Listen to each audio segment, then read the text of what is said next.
So hello everyone, good morning. एक बार फिर से आप सभी का स्वागत है गौरव घमन एजुकेटर यूट्यूब चैनल पर। और आज की इस वीडियो में हम डिस्कस करेंगे कैसे आपको हरियाणा सीईटी 2024 के लिए अपनी इंग्लिश की प्रिपरेशन करनी है, सो डैट आप अच्छे से अपने मार्क्स को गेन कर सकें, ताकि आप अच्छा परफॉर्म कर सकें।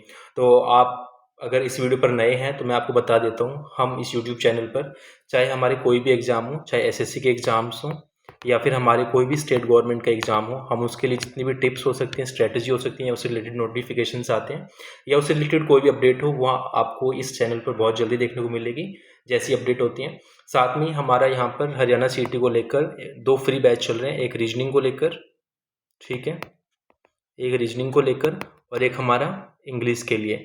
तो रीजनिंग का हमारा ऑलरेडी एक लेक्चर हो चुका है और इंग्लिश का आज शाम को या कल सुबह तक आ ही जाएगा। तो हाँ, तो आज हम इस वीडियो में डिस्कस करेंगे कि आपको इंग्लिश की तैयारी कैसे करनी है, सो डैट आप अपने अच्छे से मार्क्स गेन कर सकें। तो शुरू करते हैं। तो आज की इस वीडियो में हमारे टॉपिक्स क्या रहेंगे जिन पे मैं आपके साथ में बात करूंगा। देखो, फर्स्ट हम बात करेंगे कंप्लीट सिलेबस ऑफ इंग्लिश। आपको सबसे पहले किसी भी एग्जाम की प्रिपरेशन करने के लिए उसका क्या पता होना चाहिए, सिलेबस पता होना चाहिए। अगर आपको सिलेबस ही नहीं पता होगा तो आप उसकी प्रिपरेशन कैसे करेंगे, है ना। तो हम क्या करेंगे, आज पे सबसे पहले इंग्लिश का सिलेबस जानेंगे, सो डैट आप उसको अच्छे से समझ पाएँ।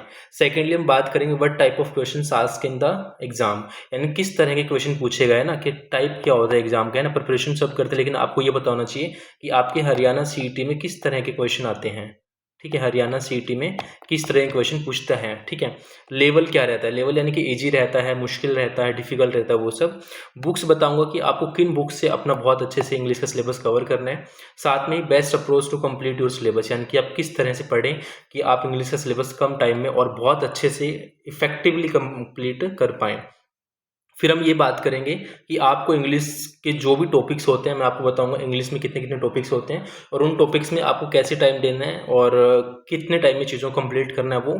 और लास्ट में मैं आपको कुछ टिप्स दूंगा, सो डैट जो कि आपकी प्रिपरेशन के लिए बहुत ही हेल्पफुल रहेंगी। सो हो सकता है आपको थोड़ा सा ये वीडियो थोड़ा लंबा लगे, लॉन्ग हो, बट प्लीज़ अगर आप लास्ट तक जुड़े रहेंगे तो आप चाहे फिर किसी भी एग्ज़ाम की प्रिपरेशन करना, यानी कि चाहे आप एसएससी की करना, आप किसी डिफेंस की प्रिपरेशन करना है, स्टेट गवर्नमेंट के एग्जाम्स की प्रिपरेशन करना, उसके लिए जो आज मैं इंग्लिश की आपको स्ट्रेटजी बताऊंगा वो इनफ है। ये ओनली हरियाणा सीईटी के लिए नहीं, आप किसी भी एग्जाम की प्रिपरेशन कर रहे हैं ये उन सभी के लिए है। लेकिन अभी क्या है कि हरियाणा सीईटी का एग्जाम है तो उनके लिए एक कंसर्न टॉपिक है ये, राइट। सो शुरू करते हैं। तो सबसे पहले हम सिलेबस की बात करेंगे, ठीक है, कि हमारा इंग्लिश का सिलेबस क्या रहता है ना। मैंने अभी आपको बताया कि किसी भी गवर्नमेंट एग्जाम की प्रिपरेशन करने के लिए उसके अंदर आ क्या रहा है और जो आ रहा है उसका कंप्लीट सिलेबस आपको पता होना चाहिए। तो देखो, ये सिलेबस है जो आपके एग्जाम में पूछा जाता है। फिल इन द ब्लैंक्स आते हैं। फिल इन द ब्लैंक्स क्या होता है कि आपको एक सेंटेंस दिया होगा और बीच में एक बॉक्स होगा, यानी कि डैश डैश होगा, और आपसे पूछेगा कि यहाँ पर क्या आएगा, वो क्या होता है, हमारा फिल इन द ब्लैंक्स होता है। ईडियम्स एंड फ्रेजेस क्या होते हैं, आपके मुहावरे वगैरह होते हैं। जैसे मैं बोलूँ, एक मुहावरा हो गया कि बीट अराउंड द बुश। क्या हो गया, beat around the bush. Beat around the bush का मतलब क्या होता है कि राउंड मैनर में बात करना। किस में बात करना, राउंड मैनर में बात करना। किस में बात करना, राउंड मैनर में। राउंड मैनर का मतलब होता है घुमा फिरा के बात करना। क्या करना, घुमा फिरा कर बात करना, उसे हम क्या बोलते हैं, बीट अराउंड द बुश। तो आपके इडियम एंड फ्रेजेस आते हैं। फिर आपके पास में वन वर्ड सब्स्टिट्यूशंस आते हैं। क्या आते हैं, वन वर्ड सब्स्टिट्यूशंस आते हैं। जैसे मान लो अगर मैं आपको एक एग्जांपल दूं इसका, जैसे आपने देखा होगा जो स्किन से रिलेटेड जितनी भी डिजीज होती है, स्किन से रिलेटेड जितने भी इलाज करने वाला कौन होता है, डॉक्टर होता है। लेकिन उस डॉक्टर को हम क्या बोलते हैं, डर्मोलॉजिस्ट बोलते हैं। क्या बोलते हैं, डर्मोलॉजिस्ट बोलते हैं। तो ऐसे आपसे ये दिया मिलेगा, आपको ये सिलेक्ट करना है, यानी कि आपको एक पूरी कंप्लीट लाइन का, एक पूरे सेंटेंस का एक वर्ड में आंसर देना, उसे हम क्या बोलते हैं, वन वर्ड सब्स्टिट्यूशंस। यानी कि आपको पूरी लाइन को किस में, एक वर्ड में सब्स्टिट्यूट कर देना है, ठीक है। फिर आता है आपका साइनो प्लस एंटो। साइनो प्लस एंटो क्या होता है, आपके सिनोनियम्स एंड एंटोनियम्स होते हैं। आपने देखो ना, सिमिलर वर्ड्स, यानी कि मैं अगर आपसे पूछूं कि आप ब्यूटीफुल के सिमिलर वर्ड्स बताओ, या फिर मैं आपसे पूछूं कि आप इसके हमारे ब्यूटीफुल के आप एंटोनियम्स बताओ। एंटोनियम्स मतलब कि अपोजिट वर्ड्स। एंटोनियम्स का मतलब क्या होता है, अपोजिट वर्ड्स। तो आपके फिल इन द ब्लैंक्स आते हैं, इडियम्स एंड फ्रेजेस आते हैं, वन वर्ड सब्स्टिट्यूशन आते हैं, और साथ में आपके साइनो प्लस में एंटो आते हैं। फिर आपके पास में मिस स्पेल्ड वर्ड आता है। क्या आता है, miss spelled word. Miss spelled word का मतलब ये होता है कि आपको गलत स्पेलिंग दी मिलेगी और आपसे पूछेगा बताओ इसमें से कौन सी गलत स्पेलिंग है। जैसे अगर मैं अभी आपसे पूछूं, आप मुझे ग्रामर की स्पेलिंग बताओ क्या होती है, तो मैक्सिमम स्टूडेंट्स क्या लिखेंगे, ग्रामर स्पेलिंग क्या लिखेंगे, GRAMMER कर देंगे, है ना। लेकिन ये गलत होती है। ग्रामर की राइट स्पेलिंग क्या होती है, GRAMMER AR, ठीक है। ग्रामर का मतलब G for Gaurav Ghuman sir, है ना गौरव सर, हाँ ठीक है, ऐसा ही बन गया ना। और डबल R आता है इसमें, डबल M आता है और डबल A आता है, ठीक है। तो वैसे हो गया हमारा मिसस्पेल्ड वर्ड, ठीक है। फिर आते हैं कॉमन एरर्स। कॉमन एरर्स मतलब आपको कोई सेंटेंस दिया मिलेगा, उसमें कुछ ना कुछ एरर होगा, चाहे वो ग्रामर को लेकर हो या कोई वर्ब को रिलेटेड हो या फिर स्पेलिंग गलत हो, कुछ भी हो सकता है उसमें। फिर ग्रामर में आपकी सारी ग्रामर आ जाती है, चाहे आप उसकी वॉइस की बात कर रहे हैं, चाहे आप किसी भी तरह की बात करें, चाहे आप पार्ट्स ऑफ स्पीच हो गए जैसे कि नाउन, प्रोनाउन, एडजेक्टिव्स, क्लोज, सब चीज़ें किस में आएंगी, आपकी ग्रामर में आ जाएंगी। टेंसेस आपका अलग से पूछ रहा है, क्योंकि टेंसेस आपके बहुत इंपॉर्टेंट होते हैं। टेंसेस से आपके लगभग वर्ब वाले क्वेश्चन पूछे जाते हैं। कौन से वाले, और मैं दिखाऊंगा आपको एग्जाम में क्वेश्चन कैसे पूछते हैं। मैं आपको इस वीडियो में ये भी दिखाऊंगा कि आपके एग्जाम में किस टाइप के क्वेश्चन पूछते हैं, और जो PYQs दिखाऊंगा आपको। मैं क्या दिखाऊंगा, PYQ जो आपके पिछले सालों में पूछे जा चुके हैं ना, तो सो डैट कि आपको आइडिया हो जाए कि हाँ जी भाई, हमारे एग्जाम में तो इस तरह से पूछा जाता है, ठीक है। फिर हम इसमें और क्या पूछते हैं आपसे, सिलेबस में आता है वॉइस। वॉइस क्या होता है आपका, पैसिव वॉइस, एक्टिव वॉइस। आपने देखा हो ना कि आप पैसिव वॉइस में चेंज कीजिए, एक्टिव वॉइस में चेंज कीजिए, तो आपके पास में ये वाला भी आता है। फिर आपके पास में नरेशन आता है। नरेशन क्या होता है, आपके डायरेक्ट इनडायरेक्ट स्पीच होता है। नरेशन क्या होता है आपका, डायरेक्ट एंड इनडायरेक्ट स्पीच होता है। सिलेबस में तो हम बच्चे क्या करते हैं, यही देख के छोड़ देते हैं, और ये नरेशन क्या आ गया, हमने तो कोई पढ़ा ही नहीं। तो ये डायरेक्ट इनडायरेक्ट स्पीच होता है। वॉइस में आपके दोनों आते हैं, passive voice and active voice, ठीक है। फिर आता है सेंटेंस इंप्रूवमेंट। सेंटेंस इंप्रूवमेंट का मतलब ये होता है कि आपको कोई सेंटेंस दिया मिलेगा और आपसे पूछेगा बताओ कि इस पार्ट की जगह हम क्या यूज कर सकते हैं, इसको और इंप्रूव कर सकते हैं, नहीं कर सकते हैं, तो उसे हम क्या बोलते हैं, सेंटेंस इंप्रूवमेंट बोलते हैं, ठीक है। फिर आता है आपके पास में कंप्रीहेंशन पैसेज रीडिंग, यानी कि आपको एक रीडिंग दिया। रीडिंग वाला तो सबको पता होना चाहिए, है ना। रीडिंग वाला क्यों पता होना चाहिए, क्योंकि हम ये स्कूल टाइम से पढ़ते आ रहे हैं ना। वैसे तो सब कुछ ही स्कूल टाइम से पढ़ते आ रहे हैं चाहे ग्रामर हो चाहे कुछ भी हो, बट हाँ पैसेज वाला हमें ईजी लगता है। हम स्कूल टाइम में भी पैसेज को ज़्यादा अहमियत देते थे ताकि हमारे नंबर अच्छे आ जाए, है ना। तो पैसेज में क्या होता है, आपको एक पूरा पैराग्राफ दिया मिलेगा और उसमें क्या होगा, आपसे क्या बोलेगा कि ये 5 क्वेश्चन है। Question number 1, question number 2, question number 3, question number 4, question number 5। तो आप इनके क्या करो, आंसर करो, किसको देख के, इस पैराग्राफ यानी कि पैसेज को पढ़ना है। कॉम्प्रिहेंशन का मतलब क्या होता है, अंडरस्टैंडिंग, यानी किसी चीज़ को, अननोन चीज़ को पढ़ के क्या करना, अंडरस्टैंडिंग डेवलप करना, उस चीज़ के बारे में आइडिया लेना, उसे हम क्या बोलते हैं, कॉम्प्रिहेंशन बोलते हैं। पैसेज रीडिंग, ठीक है। रीडिंग मतलब पढ़ना किसी चीज़ को। तो ये क्या हो गया आपका, ये क्या हो गया आपका, आपका ये हो गया आपका सिलेबस, ठीक है, किसका, इंग्लिश का। यानी कि fill in the blanks, idioms and phrases, fill in the blanks, idioms and phrases, one word substitution, sino into, misspelled word, common errors, grammar, tenses, voice, narration, sentence improvement and comprehension and passage। अगर आप चाहें तो इस syllabus को note भी कर सकते हैं, सो डैट आप टॉपिक वाइज अपनी प्रिपरेशन स्टार्ट कर सकते हैं। लेकिन आपको प्रिपरेशन करनी कैसे है वही मैं आपको आगे बताऊंगा, तो आप प्लीज़ जुड़े रहिएगा लास्ट तक। और हाँ, इससे पहले अगर आपने अभी तक यूट्यूब चैनल को सब्सक्राइब नहीं किया तो प्लीज़ आप सब्सक्राइब कर लेना। अगर आपको वीडियो अच्छी लगे तो आप लाइक कर सकते हैं, और अपने दोस्तों के साथ में ज़रूर शेयर करना जो इस बार हरियाणा सीटी की प्रिपरेशन कर रहे हैं। और कमेंट में ज़रूर बताना कि आपको जो मेरी स्ट्रेटजी वीडियोज एंड टिप्स वाली क्लासेज होती हैं कैसी लगती हैं, और साथ में जो मेरा बैच चल रहा है रीजनिंग एंड इंग्लिश का, आप वही बताना कैसा है। सो ये आ गया टाइप ऑफ क्वेश्चन, यानी किस टाइप के क्वेश्चन आपसे एग्जाम में पूछता है ना। तो अब इसको डिस्कस करते हैं, थोड़ा सा आइडिया लेते हैं इसके किस तरह के क्वेश्चन आएंगे। देखो आपसे ये है, कौन से वाले क्वेश्चन है, जो PYQs हैं। कौन से वाले हैं ये, PYQs है। PYQs का मतलब होता है जो पिछले सालों में पूछे गए हैं। PYQs का मतलब क्या होता है, जो पिछले सालों में पूछे जा चुके हैं, पिछले सालों में, ठीक है, उन्हें हम क्या बोलते हैं, PYQs बोलते हैं, यानी कि प्रीवियस ईयर क्वेश्चन। प्रीवियस यानी कि पिछले साल, ईयर मतलब साल, क्यू मतलब क्वेश्चन।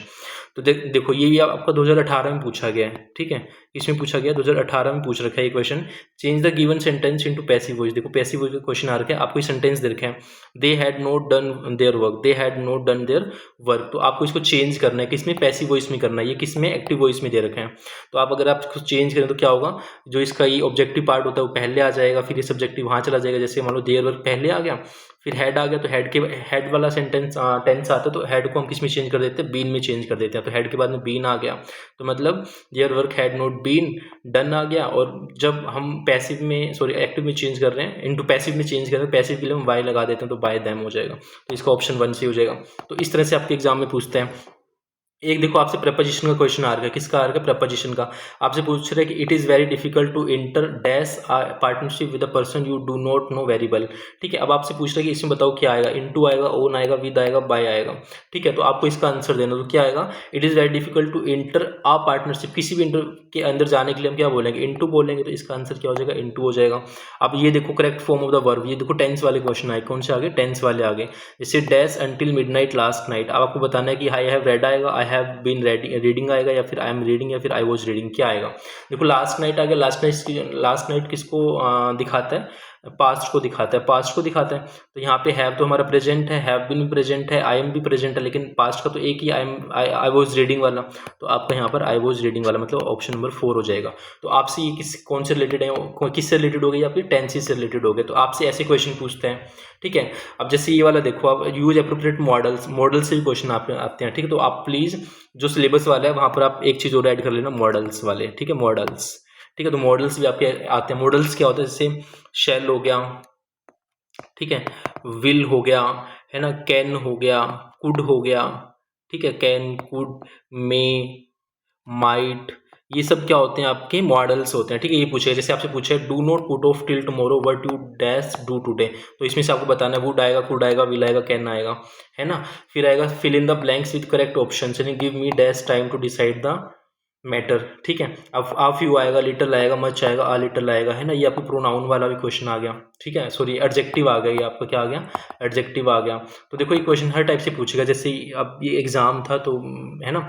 तो अब इसमें देखो कैसे पूछ रखे हैं, एक मिनट में थोड़ा पेन का रंग चेंज कर लेता हूँ है ना तो इसमें देखो क्या पूछ रहे हैं, Ram gave me dash 1 rupee note. अब आपसे आर्टिकल पूछ रहे हैं कि इसमें क्या, कौन सा आर्टिकल आएगा, द आर्टिकल आएगा, एन आर्टिकल आएगा, ए आर्टिकल आएगा, नोट नहीं दिया, आर्टिकल की जरूरत नहीं है। तो आपको इसको सिलेक्ट करना है, ठीक है। तो आई होप आपको यहाँ से आइडिया हो गया होगा कि आपसे क्वेश्चन किस तरह से पूछता है एग्जाम में, है ना। तो मैंने आपको लगभग जो सिलेबस बताया उसमें बस आपको एक मॉडल्स और ऐड करना है कि आपके मॉडल से क्वेश्चन आते हैं, बाकी पूरा सिलेबस आपको वो कंप्लीट करना है, तब जाकर आपकी इंग्लिश अच्छी होगी। लेकिन क्या हमें बिल्कुल जीरो से पढ़ना है, देखो वैसे पढ़ना तो बिल्कुल जीरो से चाहिए, लेकिन अभी हमारा एग्जाम दिसंबर या जनवरी तक करवाने के पूरे चांसेस हैं। तो मैं आपको उसके अकॉर्डिंग आज एक स्ट्रेटजी बताऊंगा, ठीक है, कि आपको कैसे पढ़ना है, ठीक है। तो प्लीज़ आप जुड़े रहना, है ना नहीं तो जो आज इस वीडियो को पूरा देख लेंगे उनका तो फिर होना ही है ना, बेड़ा पार।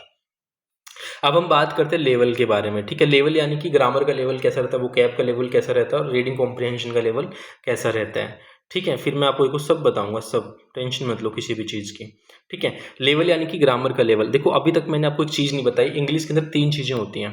इससे पहले आप एक चीज़ जान लो, इंग्लिश के अंदर कितनी चीज़ें होती हैं, 3 चीज़ें होती हैं। हमें क्या लगता है इंग्लिश का मतलब ग्रामर होता है, नहीं। इंग्लिश का मतलब ग्रामर तो होता ही होता है, ठीक है। इंग्लिश का मतलब ग्रामर तो होता ही होता है। इंग्लिश का मतलब वोकैब भी होता है, इंग्लिश में वोकैब भी आती है। क्या आती है, वोकैब का मतलब जो आप वर्ड मीनिंग्स वाली बात करते हो ना, साइनो आ गया, वन वर्ड सब्स्टिट्यूशन आ गया, वो जो अभी हम पढ़ रहे थे, वो किसका है, ये हमारा इसका ही रहता है, वोकैब का पार्ट होता है। और एक आता है हमारा रीडिंग कॉम्प्रिहेंशन, क्या आता है हमारा, रीडिंग वाला आता है ना, जो पैसेज वगैरह आते हैं वो। तो ये 3 चीज़ें हमारी इंग्लिश में एग्जाम में आती है, ठीक है। तो रीडिंग ग्रामर हो गया, वोकेबलरी हो गया, और रीडिंग कॉम्प्रिहेंशन हो गया। अब लेवल की बात करते हैं। लेवल मैंने आपको दिखा दिया, बेसिक से क्वेश्चन पूछते हैं आपसे सीईटी में। कैसे क्वेश्चन पूछते हैं, बेसिक से पूछते हैं, यानी कि इजी टू मॉडरेट होता है, इजी टू मॉडरेट होता है आपका एग्जाम का लेवल, ठीक है, इजी टू मॉडरेट। वोकेबलरी की मैंने क्वेश्चन ऐड नहीं करी क्योंकि मुझे मिले नहीं ज़्यादा पीवाईक्यूज, तो जैसे मिलेंगे हम नेक्स्ट क्लासेस में डिस्कस करेंगे। बट इसका भी आपका जो लेवल है वो इजी ही रहता है, यानी कि आपसे वही वर्ड्स पूछता है जो ऑलमोस्ट यूज किए होते हैं, कहीं ना कहीं पे आपने सुने होते हैं, देखे होते हैं, बट ये उसी को पता होगा जो पढ़ाई करता है, रियल में करता है, उसको ये सब चीज़ें ईजी लगेंगे। लेकिन जो बंदा सोच रहा हो कि मैं आज उठाऊँ सो के और मैं आज ही स्टार्ट करूँ, और मेरे को पता हो कि इराडिकेट का मतलब क्या होता है, किसका मतलब, कि मुझे इराडिकेट का मतलब बताओ क्या होता है, मुझे ये बताओ कि इंट्रोवर्ट का मतलब क्या होता है ना, कि मुझे तो इंट्रोवर्ट का मतलब भी पता हो, मुझे ये बताओ कि एक्सट्रोवर्ट का मतलब क्या होता है ना, है ना। तो ऐसा नहीं होगा भाई, आपको पढ़ना पड़ेगा तब जाकर आपका होगा, ठीक है, लेकिन आपको टाइम देना पड़ेगा, टाइम देने से चीज़ें ईजी होती हैं। फिर थर्ड पार्ट आता है हमारा रीडिंग कॉम्प्रिहेंशन का। रीडिंग कॉम्प्रिहेंशन में बता चुका हूँ, पूरा एक पैसेज आता है और ये इजी ही होता है आपका, क्या होता है आपका, इजी ही होता है। तो इसमें आपको कोई मुश्किल वाली बात है नहीं। तो समझ आया, ग्रामर पढ़ना है आपको, ग्रामर का लेवल इजी टू मॉडरेट रहता है, वोकैब का इजी रहता है, और रीडिंग कॉम्प्रिहेंशन का इजी रहता है। किसकी बात कर रहा हूँ मैं, सीईटी की बात कर रहा हूँ, ठीक है, जो हमारा 2024 में होने वाला है, उसमें किस तरह से पूछेगा। बताओ यहाँ तक क्लियर है आपका, ठीक है। कोई भी डाउट हो आप मुझे कमेंट कर सकते हैं, है ना, आपका कमेंट का जवाब जरूर दिया जाएगा जैसे ही, है ना। तो नेक्स्ट, अब बात आती है बेस्ट बुक्स, कि हमें पढ़ना कहाँ से, है ना। अब मैंने आपको 2 चीज़ें बताई वैसे, जो एक तो ग्रामर, ठीक है, देखना आपको ना दिमाग हिल जाएगा इस लेक्चर के बाद में, ठीक है। और एक मैंने क्या बताया आपको, वोकैब, क्या बताया, वोकैब। तो देखो ग्रामर के लिए आपको ये बुक लेनी है, और वोकैब के लिए आपको ये वाली बुक लेनी है, समझ आ गया। ग्रामर के लिए नीतू सिंह की बुक आती है वॉल्यूम 1, कौन सी वाली, वॉल्यूम 1 आती है, बस इससे घूंट के पी जाओ, इससे घूंट के पी जाओ, आपके एसएससी के एग्जाम निकल जाएंगे, ठीक है। एसएससी को स्टेट गवर्नमेंट के एग्जाम्स लिए ये बुक बहुत बढ़िया है, आप इसको खरीदो, ठीक है, 400-500 रुपये की आएगी बस। और एक है ब्लैक बुक, ये किसके लिए, ये किसके लिए? वोकैबुलरी के लिए, वर्ड मीनिंग से। देखो 20,000 plus words in English and Hindi, यानी कि 20,000 वोकैबुलरी आपकी इसमें करवा के बताओ, जो बंदा 20,000 वोकैब पढ़ लेगा उससे भी बाहर कुछ आ सकता है क्या? नहीं, इतना इनफ रहेगा आपके लिए, ठीक है। तो आप ये भी 400-500 रुपये की किताब आती है, तो आप इसे भी खरीद सकते हैं, ठीक है। तो ये आपकी 2 किताबें हैं, वोकैबुलरी के लिए और ग्रामर के लिए, ठीक है। ये ग्रामर के लिए हो गया आपका, और ये आपका वोकैब के लिए ब्लैक बुक हो गया, ठीक है। Black book of English vocabulary, आपको ये 2 किताबें खरीदनी है, ठीक है। जो सीरियस है वही खरीदेगा, और जिसको नहीं खरीदने वो चाहे ना ही खरीदे, वो तो पहले भी नहीं खरीदी उसने कभी, वो आगे भी नहीं खरीदेगा। और जो पढ़ने वाला है, जो मेरे स्टूडेंट्स हैं, वो इसे खरीद के अपना पढ़ाई बहुत अच्छे से करेंगे, ठीक है। और दूसरी बात, कोई ये मत सोचना कि मैं इसमें कोई प्रमोशंस वगैरह कर रहा हूँ, ठीक है। इस चीज़ से बाहर रहना, ठीक है। नेगेटिव मत सोचना कुछ भी इस चीज़ के बारे में, ठीक है। तो ये हुआ हमारा किसका, बुक्स की बात होगी। बात आती है कि हमें सर रीडिंग कॉम्प्रिहेंशन की बात बता दो कि रीडिंग कॉम्प्रिहेंशन कहाँ से करना है। भाई रीडिंग कॉम्प्रिहेंशन किससे आएगा? रीडिंग से आएगा, मतलब पढ़ना है आपको, ठीक है। क्या करना है? पढ़ना है। इसका ही मैं बताऊंगा इलाज क्या करना है ना। ये समझ पे विकसित होता है, समझ जल्दी विकसित नहीं हो पाती है लेकिन हो जाएगी। लेकिन वो कैसे करना है इसका मैं बताऊंगा। तो आप ये 2 बुक्स खरीद सकते हैं, खरीदना चाहो तो। ये आपकी खुद की पर्सनल चॉइस होगी, बस मैं आपको बताने वाला हूँ, आप सुनने वाले और कार्य करने वाले हैं ठीक है। सो ये हुआ। फिर हम बात करते हैं best approach to complete your syllabus, कि आपको अपना सिलेबस कंप्लीट करना कैसे है। अप्रोच होता है तरीका, अप्रोच का मतलब क्या होता है? तरीका दसो सानू, है ना, कि तरीका बता दे भाई हमने कि क्यों करना से, है ना। तो भाई तो बात ऐसी है कि आपको स्टार्ट विद ग्रामर करना है। किसके साथ में? स्टार्ट विद ग्रामर, कि आपको अपनी ग्रामर से शुरू करना है। क्योंकि ग्रामर के जब तक आपके बेसिक्स क्लियर नहीं होंगे ना, क्या, जब तक आपके बेसिक्स क्लियर नहीं होंगे, अगर आपको यही नहीं पता, मान लो मैं आपको एक सेंटेंस लिख के दे देता हूँ और आपको उस सेंटेंस में ये नहीं पता कि सब्जेक्ट क्या होता है, उस सेंटेंस में आपको ये नहीं पता कि वर्ब क्या होती है, उस सेंटेंस में आपको ये नहीं पता कि ऑब्जेक्ट क्या होता है, तो आप बताओ कैसे एग्जाम में परफॉर्म करेंगे। तो सबसे पहले ये चीज़ सीखो कि आप यही सीख लो सबसे पहले, है ना। आप ये सीख लो कि सब्जेक्ट वर्ब और ऑब्जेक्ट को कैसे आइडेंटिफाई करते हैं सेंटेंस में। फिर आप सीखो पार्ट्स ऑफ स्पीच। क्या सीखो? पार्ट्स ऑफ स्पीच सीखो, ठीक है। पार्ट्स ऑफ स्पीच क्या होते हैं? जैसे नाउन हो गया, जैसे प्रोनाउन हो गया, क्या कह रहा हूँ, नाउन प्रोनाउन हो गया, जैसे वर्ब हो गया, जैसे एडवर्ब हो गया, ठीक है, एडवर्ब हो गया। फिर जैसे एडजेक्टिव हो गया, क्या हो गया, एडजेक्टिव हो गया, है ना। जैसे प्रपोजिशंस हो गया, ठीक है, प्रपोजिशंस हो गया, ठीक है। तो ये सब क्या है, ये टॉपिक्स हैं, आपको ये कंप्लीट करने हैं, ठीक है। आप इनको टॉपिक करो। तो आपने स्टार्ट किससे करना है? ग्रामर से। अभी चाहे आप वोकैब मत करो, लेकिन अलोंग विद वोकैब करो, है ना। साथ के साथ आप इसे टाइम दे सकते हैं, मतलब अगर आप रोज की रोज 100 वर्ड्स पढ़ेंगे तब भी इनफ है। तो बात क्या कर रहा था मैं अभी, कि आपको स्टार्ट किससे करना है? ग्रामर से शुरू करना है। ग्रामर से आप स्टार्ट रखो, बेसिक से शुरू करो, बिल्कुल बेसिक से शुरू करो। चाहे आपको अभी वर्ब नहीं पता ना, कि अगर मैं आपसे पूछूं कि आप मुझे ये बताओ कि गुड बेटर बेस्ट क्या होता है? गुड बेटर बेस्ट, इनका मतलब ये मैंने क्या लिखा है, तीनों वर्ड क्या दर्शाते हैं। अगर आपको ये भी नहीं पता ना, कोई बात नहीं, no worries, no problem, no tension. But आपको स्टार्ट करना, देखो कोई भी इंसान होता है ना, वो जीरो से शुरू करता है, चाहे मैं भी हूँ। तो ऐसा तो है नहीं कि मुझे अपने जन्म से सिखा देता, मैंने भी सीखा है ना। तो आप भी सीखेंगे। बट होता क्या है कि कुछ लोग लेट सीखते हैं और कुछ लोग जल्दी सीख जाते हैं, फर्क इतना है, बाकी सीखते सब है, ठीक है। तो आपको उससे निराश नहीं होना है, अपसेट नहीं रहना है, बस हैप्पी रहना। देखो जितना आप रिलैक्स्ड रहेंगे, जितना आप हैप्पी रहेंगे, आपको उतनी चीज़ें ज़्यादा क्लियर होंगी। और दूसरी बात, प्लीज़ अपनी कंपनी पे फोकस करो। कंपनी का मतलब क्या होता है? अपनी संगति पे, है ना। उसी चीज़ें आपकी ज़्यादा बेटर होती हैं। तो हमें स्टार्ट किससे करना है? ग्रामर से स्टार्ट करना है, ठीक है। सो डैट आपके पास में एक क्लियर आइडिया हो एंड बेसिक्स आपके क्लियर हों, ठीक है। बताओ, यहाँ तक कोई प्रॉब्लम नहीं होनी चाहिए। फिर हम बात करते हैं अलोंग विद वोकैब, कि आपको वोकैब स्टार्ट करनी है। आप मान लो हर रोज 100 साइनो एंटो पढ़ लिए, फिर आपने 50 इडियम्स एंड फ्रेजेस पढ़ लिए, 50 आपने वन वर्ड सब्स्टिट्यूशन पढ़ लिए, ठीक है। और मान लो 50 आपने मिस स्पेल पढ़ लिया। अब ये आप अपना टारगेट बना लो कि मैं आज OWS पढ़ूंगा, यानी कि वन वर्ड सब्स्टिट्यूशन आज 100 पढ़ूंगा मैं, कल मैं 50 पढ़ूंगा साइनो एंटो, परसों मैं 50 पढ़ूंगा OWS, है ना। फिर परसों मैं 50 पढ़ूंगा मिस स्पेल्ट वाले, फिर मैं 50 पढ़ूंगा इडियम्स एंड फ्रेजेस। तो आप अपने ऐसे टारगेट्स बना लो, और ऐसे करते करते आप मानोगे नहीं, आप एक महीने के अंदर 10,000 प्लस, एक महीने के अंदर 1 मंथ किस में हो जाएगा आपका 10,000 के प्लस, आप वो कैब अपनी कंप्लीट कर लोगे, ठीक है। तो ये हुआ आपका ग्रामर का और वो कैब का। देखो मैं ज़्यादा डिटेल में डिस्कस नहीं कर सकता क्योंकि ऑलरेडी क्लास ज़्यादा लंबी हो जाएगी, ठीक है। फिर हम बात करते हैं आपकी रीडिंग एंड लिसनिंग की, देखो रीडिंग और लिसनिंग के लिए आप क्या कर सकते हैं, बुक्स पढ़ सकते हैं। क्या कर सकते हैं आप, बुक्स पढ़ सकते हैं। और लिसनिंग के लिए आप जितने भी इंग्लिश न्यूज़ वगैरह पेपर होते हैं, न्यूज़पेपर होते हैं, इंग्लिश चैनल्स होते हैं, आप उन्हें सुन सकते हैं, सो डैट आपकी जो रीडिंग स्किल्स है और सुनने की क्षमता अच्छी हो जाए। क्योंकि जब आपकी लिसनिंग स्किल्स अच्छी होंगी ना, तो आपकी रीडिंग स्किल ऑटोमेटिकली बहुत अच्छी हो जाएगी और आप बोलने भी लगोगे, हो सकता है। ठीक है, तो अपने अपने अंदर ट्रांसफॉर्म लेकर आओ। बहुत हो गया अपना कल्चर वल्चर, बहुत हो गया अपना टाइम पास, बहुत हमने मजे कर लिए। अब बस इतना सोच के चलो, देखो जो 24,000 लोग लगे हैं ना कल के रिजल्ट में, जो कल रिजल्ट आया था हमारा 17 अक्टूबर को शपथ होने के बाद शाम को, देखो 24,000 बच्चे लगे। उसके बाद लग रहा होगा ना, जेलस फील हो रहा होगा कि यार मेरा नहीं हुआ, उसका हो गया। मतलब काफ़ी वैसा आग भी लगी होगी अपने अंदर ना, कि अब मैं बस 2025 तो मेरा है ही है। देखो वो आग लगाने से कुछ नहीं होगा, रिलैक्स रहो, ठीक है। लेकिन होगा किससे, जब आप अपनी तैयारी स्टार्ट करेंगे, अपनी प्रिपरेशन स्टार्ट करेंगे, तब जाकर आपका कुछ होगा, ठीक है। और देखो सबसे बड़ी बात तो ये है कि अगर आप यहाँ तक इस वीडियो को देख रहे हो ना, इसका मतलब आप रियल में बहुत सीरियस स्टूडेंट है। क्योंकि कोई भी बंदा ऐसी वीडियोस को इतना लंबा देखता ही नहीं है ना, क्योंकि उनके पास में टाइम फालतू चीज़ों के लिए होता है। फिर अब मैं टाइम की बात करूंगा कि आपको किस सब्जेक्ट को कितना टाइम देना है। ग्रामर के लिए मैं हमेशा बोलता हूँ आपको, आप 1 घंटा देंगे। कितना देंगे आप? 1 घंटा ग्रामर को दो। वोकैब को भी आप 1 घंटा दो। कितना दो? 1 घंटा दो।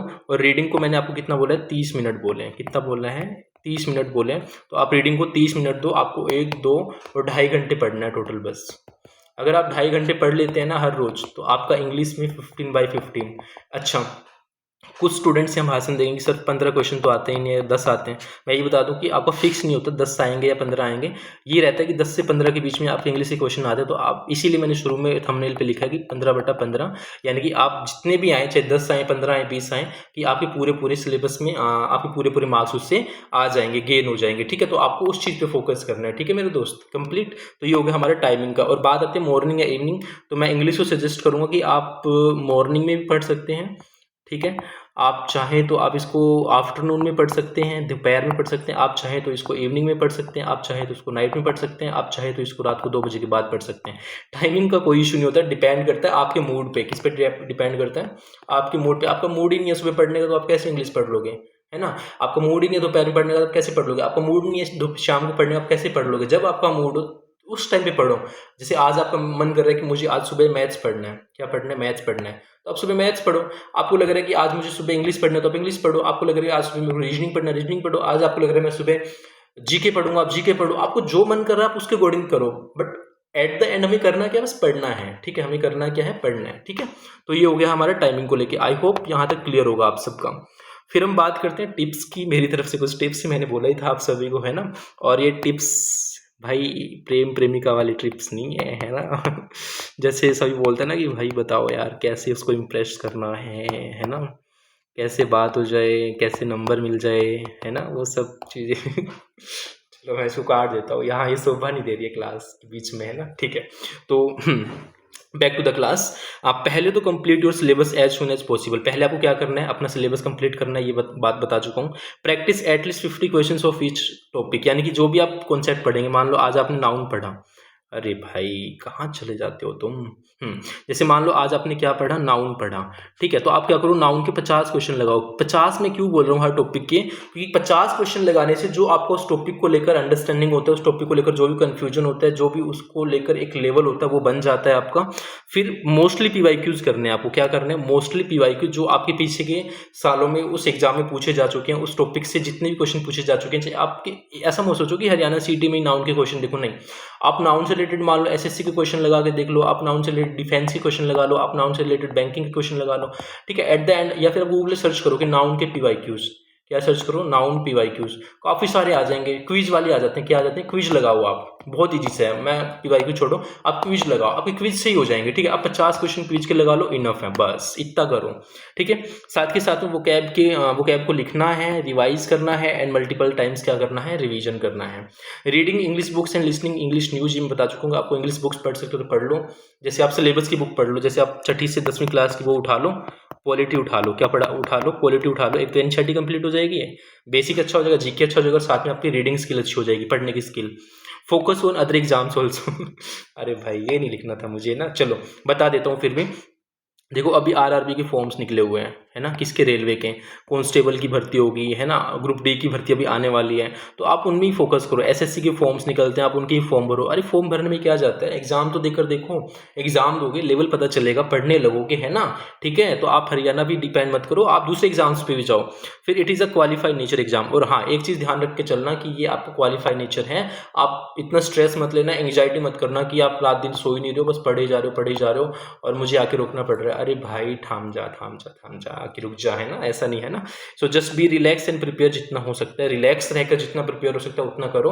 और बाकी हमारे हाथ में कुछ है नहीं, हमारे हाथ में बस पढ़ना है, पढ़ना और पढ़ते रहेंगे और हम आपके लिए सेवा करते रहेंगे, है ना। तो ये हुआ हमारा। So follow free series on YT. अभी मैंने आपको बता दिया कि मेरा एक रीजनिंग का, किसका, reasoning and English, reasoning and English किसके लिए, हरियाणा सीईटी के लिए बिल्कुल फ्री। किसके लिए, हरियाणा सीईटी के लिए बिल्कुल फ्री चल रहा है, आप उसे फॉलो कर सकते हैं सो डैट आपकी इंग्लिश अच्छी हो जाए फॉर इंग्लिश एंड रीजनिंग, यानी इंग्लिश और रीजनिंग के लिए। तो मैं जो आपको यहाँ करवाऊँगा उससे आपकी इंग्लिश और रीजनिंग में काफ़ी अच्छे मार्क्स आएंगे। इस चीज़ की मैं आपको क्या दे सकता हूँ, सांत्वना दे सकता हूँ ठीक है। हिंदी में मत जाना कि मैं अगर कभी कभी गलत यूज कर दूँ ना शब्द तो मुझे माफ़ कर देना मेरे साथियों, ठीक है, क्योंकि मैं आपका छोटा भाई हूँ ठीक है। तो आप इसके लिए मुझे फॉलो कर सकते हैं, मतलब मेरी सीरीज़ को फॉलो कर सकते हैं, करना चाहें तो, मुझे चाहे ना ही करें, आपकी मर्जी है, वो तो आपकी टोटली पर्सनल चॉइस है। तो आप सभी का बहुत बहुत धन्यवाद यहाँ तक वीडियो को देखने के लिए। अगर आपको मेरा कंटेंट अच्छा लगता है तो आप मेरे यूट्यूब चैनल को सब्सक्राइब कर सकते हैं, वीडियो अच्छी लगी हो तो आप लाइक कर सकते हैं, और थोड़ा मुझे और पॉपुलर बनाना चाहते हैं तो आप शेयर कर सकते हैं। Sorry, I am just joking, joke था ये, मजाक था। सो आप सभी का बहुत बहुत धन्यवाद, आपने यहाँ तक वीडियो को देखा। तो आप अगर आप सब्सक्राइब करना चाहें तो कर सकते हैं। फिर मिलेंगे एक ऐसे ही स्ट्रेटजी वीडियो में जहाँ पर मैं आपके साथ में किसी और सब्जेक्ट को लेकर बात कर रहा हूँ। और इससे पहले हाँ एक बात बता देता हूँ, मैंने हरियाणा सीईटी के लिए बेस्ट बुक्स क्या रहेंगी, बेस्ट बुक्स क्या रहेंगी, ठीक है। और आपका एग्ज़ाम पैटर्न क्या होता है, एग्ज़ाम पैटर्न क्या होता है, ठीक है। इस पे रिलेटेड मैंने क्या ऑलरेडी वीडियो शूट की हुई है, तो आप प्लीज़ उन्हें जाकर भी देख सकते हैं सो डैट आपके पास में क्लियर आइडिया हो। सो आज के लिए इतना ही, आप सभी का बहुत बहुत धन्यवाद। जय हिंद, जय भारत।